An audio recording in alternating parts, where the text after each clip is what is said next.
I first came to DLA when I was hired by the Defense Personnel Support Center, which is what it was called, in South Philadelphia. I was hired into the subsistence organization. Prior to that, I had spent, and that was in 1988. Prior to that, I had worked for the Navy, and a promotional opportunity came up, and I went to work for the subsistence organization. And it was a couple months before Operation Desert Storm. At that time, there were three major commodities down at South Philadelphia: medical, subsistence, and then clothing and textile. At first, it was focused a lot on operational rations because I really didn't have a whole lot of experience with what operational rations were and the different kinds and so forth, how they were made, how long the shelf life was, etc. But then I also got very familiar with a lot of commercial buying. We provide all the fresh fruits and vegetables for troops around the world, where we buy them, how they're shipped, how do we keep them in condition that will be edible when they get to the other end. And then we did a lot of work at the time. We were buying all the commercial products for DECA, the Defense Commissary Agency.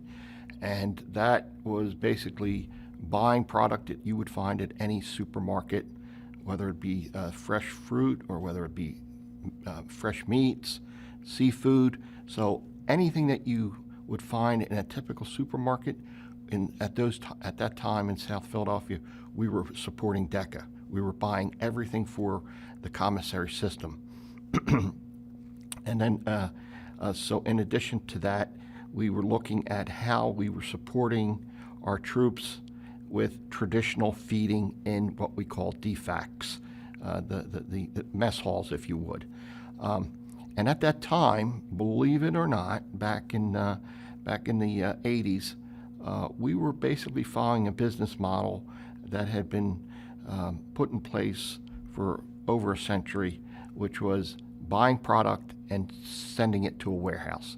So we would buy bulk coffee, we would buy bulk sugar, send it to the warehouse, and then the warehouse would break it down and send those products to the DFACs worldwide. So the inventory model and so forth was really something that just we kept doing because that's how we had supported the troops for many, many years, including up and through Vietnam. So one of the things that we looked at in those early days were with Mr. Molino and May DeFincentis and people like Keith Ford and Yvette Burke and so forth. We were all about the same age, and we got looking at how the commercial sector provided product. So then we learned and evolved into this subsistence prime vendor. Now you had May was upstairs working on medical prime vendor. I was downstairs working on subsistence prime vendor, and that was the start of the re-engineering of the business processes that we, up until this day, we continue with many, many generations each time, trying to continuously improve the product and the solution for the warfighter. At first, in some situations, some employees felt threatened because the skills necessary to do prime vendor contracting were all new. We were moving out from a transactional environment to one where we were trying to maximize the buying leverage of the agency. So we had to do a lot of training. We had to do a lot of changing of people's positions, where we didn't need as many inventory managers because we weren't keeping the stock levels that we had before. It was a challenge to the workforce, but and it was also a big challenge to our customers, because our customers were familiar with going through a warehouse. Okay, let's say a warehouse or two, there's probably 10 or 15 at Fort Bragg, and being able to see and touch the product. And that gave them the assurance that there was going to be chow in the morning or dinner, so forth. We were now asking, trust us to deliver on time, several times a week, and it's going to be fresher product. We're going to get better prices, and you'll get more variety. because we changed the menus and we started to look and work with companies like Cisco, U.S. Foods, and those other big distributors that you probably are familiar with on the highway. So that was a culture change. Now, we don't do many service contracts, but if a customer wants to have the door installed or the carpet put down, we have an ability to do that within the frameworks of the contract, which was a big improvement in our service, because initially we could provide the door, we could provide the window, but then the customer would have to go out and find usually a local contractor to come in and install them, similar to what would happen in your household. So we were able to provide that value-added service to the program, and that was a very big deal. In addition to that, we took the opportunity to re-engineer the business process to include surge war readiness clauses and the ability to ramp up if and when it was necessary, so that if we had a deployment of several 100,000 troops like we did in the CENTCOM AOR, we were able to get our contractors up and running. And that can be challenging, particularly in our clothing and textile area, where we have a very fragile industrial base. We buy everything domestically under the Berry Amendment, which means not only the raw material, but the manufacture. So the combat boots, the uniforms, even the running shoes now are all manufactured 100% domestic. And that's a challenge, because most of the apparel that you and I are wearing now is not made here. We are the largest domestic apparel buyer in the country, and we support many small businesses. We support the National Institute for the Blind, Ability One, the federal prisons, and a whole slew of small businesses and large businesses in order to maintain that industrial base, because it has to be there when you need it. You can't stop ordering. You got to have that demand signal. You got to have it's got to be ready to be able to not only meet the day-to-day requirements, but to surge. The other significant change that I think is worth mentioning happened back in the 2000s when we were asked to put in place a prime vendor in locations in CENTCOM. Our model was based on getting the food to certain locations, some large bases, and then the Army, who was the executive agent in the theater for food at the time, would move it out to the bases. And that's how we structured our contract. Well, shortly after the award of one or more of those contracts, the Army came to us and said, could you provide in-country distribution and transportation, meaning that it was previously going to be provided by uniformed personnel. We were asked to provide from 4 locations to what grew to be over 200 locations throughout the Middle East that we were providing products. What the department calls that is contractors on the battlefield, and putting this where we would deliver in and we'd be done with the job. No, our job was extended to the battlefield, and we had to look at models. We had to put contracts in place that would provide premium transportation. In some cases, some of the forward operating bases are not accessible by truck, so they would have to be brought in by helicopter or some other means.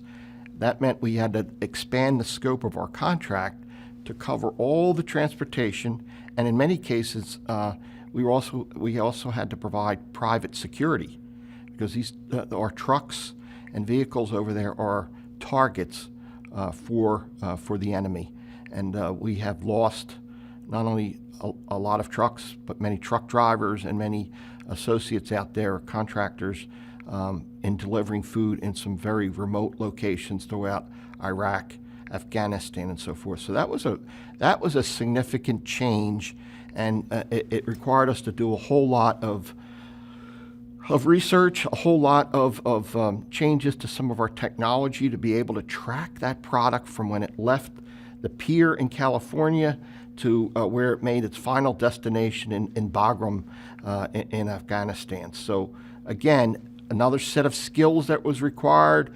We kind of broke away from this low price approach where, the government just goes with the low bidder. We don't even do bids. We do requests for proposals, and they have the flexibility. Now, we can still go out with a strategy to use low price technically acceptable where the competition has to meet a certain standard, and then we shift over to looking at price proposals. But we're very big here on the use of best value acquisition, long-term acquisition. We have a very strong partnership with Transcom, who is the transportation distribution owner within the department.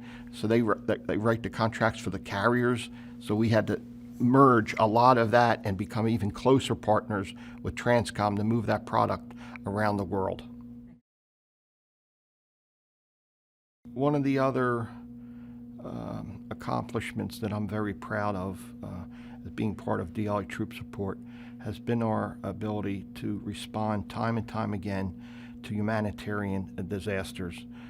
In particular, hurricane over the last 10 years have been a number. Hurricane Maria, Ivan, after a while we just kind of blur, but in particular, what sticks out to me is we were assisting the city of New York in restoring power after the terrible hurricane up there.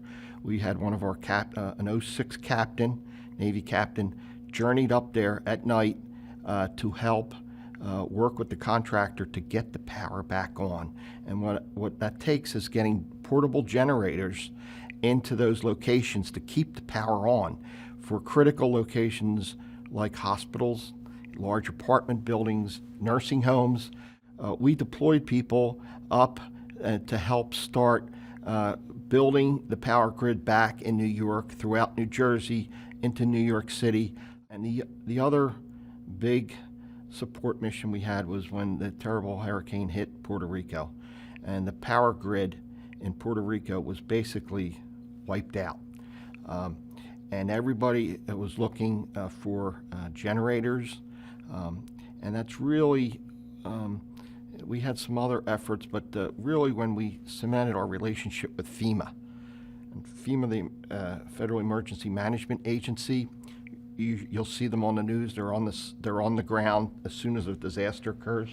Well, for every one of these hurricanes over the last 15, 20 years, we have supported FEMA with operational rations. A little different than what we provide the military. It's a commercial ration. Bottled water is another big one. Tents are another big area. And then all the equipment that was necessary to bring that grid back in Puerto Rico. I remember several months after the hurricane hit that I took a trip down to Puerto Rico to view it.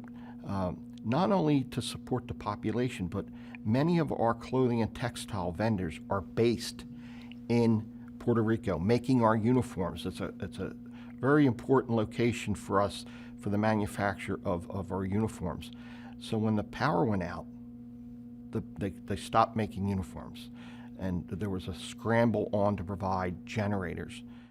In rebuilding the power grid, it wasn't just a matter of getting generators.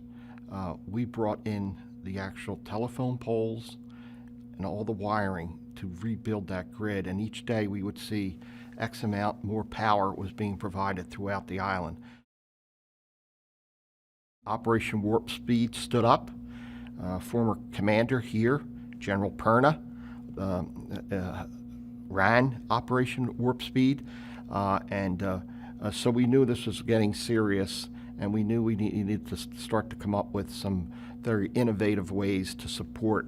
The challenges with COVID is that DLA's the primary role was the supplying of PPE, personal protective equipment, nitrile gloves, gowns, masks, goggles, those types of items. Well, what has happened over the last 30 years or so is that most of the production of those types of items has moved offshore. and it's moved to places like Vietnam, China, and Malaysia. For market reasons, the price, primarily the price of labor, is a lot less than it is here. So when the hospital chains and the group purchasing organizations are looking to control healthcare cost, they're going to look to someplace that, one, meets the standards, but also provides them at the lowest possible price. Well, that's fine, but the problem comes that offshores a lot of our manufacturing capability, and that's what we were up against. So we work closely with the Office of the Secretary of Defense and DLA headquarters in developing acquisition strategies that would target domestic companies to make investments and to stand up facilities that would produce those items here. We couldn't get everything made here, but we did pretty well in establishing a lot of small businesses who put people to work and started producing these. Our challenge right now that I'm involved with OSD is, how do we sustain that now? How do we keep American companies producing PPE so that the next crisis we don't have to go offshore? It's similar to a lot of the national discussions that you hear about pharmaceuticals. Most of the pharmaceuticals that you and I take are produced in China and India. We all want to get, we all expect to get the best possible price for our pharmaceuticals, whether it's through our health plans and so forth. Well, if you look at that marketplace, again, once a domestic item, which we would call a brand name item, once it comes off patent, that manufacturing moves offshore. So your $60 brand name pharmaceutical, then a month later you're saying, oh, I paid $5 for that 30-day prescription. Well, the downside of that is that the U.S. has lost a lot of its manufacturing, and pharmaceuticals is one of the major areas that the current administration is looking at to see what will it take to bring back. There's two parts of it. It's not only the pharmaceuticals, but it's what we call the active product ingredients, the ingredients that make up those pharmaceuticals. Right now, there isn't a company in the United States that produces penicillin. It all comes offshore.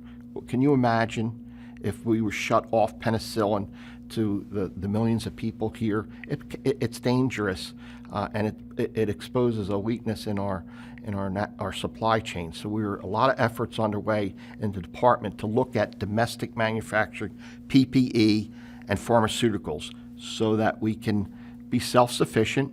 I was just looking at the numbers, and since the beginning of COVID, we have spent over $2 billion in support of COVID activities, both for whole of government, we call it, the other civilian agencies, and the military. It's been a huge effort. It's taken a total team effort of people working 24/7. We worked a lot of overtime. We spent our weekends on the phone, and what I'm most proud of is that we did it under conditions where we had to adapt, use technology, teams, being able to conduct meetings electronically, where that was a challenge at first. Everybody took their computers home. We've been doing telework for a long time, but not to the magnitude where we'd have to, set up a Teams with customers in Europe or some other place around the world.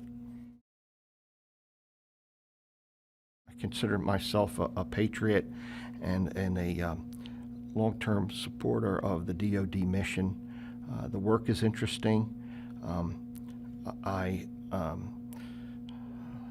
always think about a couple things, if I could be personal here for a moment, but my uncle on my mother's side was a combat engineer and went in on D-Day and managed to survive some of the initial beach engagements that took place. So that's a special thing that I think about with my uncle being involved with D-Day. I happen to be a big World War II historian. My dad was in the Navy, served in World War II out in the Pacific. And then I had another uncle who was involved in World War I, and another uncle who was in Vietnam. So I think our family has a long history of service to the country, and I felt that I'm doing my share here of service to our country, and I believe in the mission. I believe in DLA.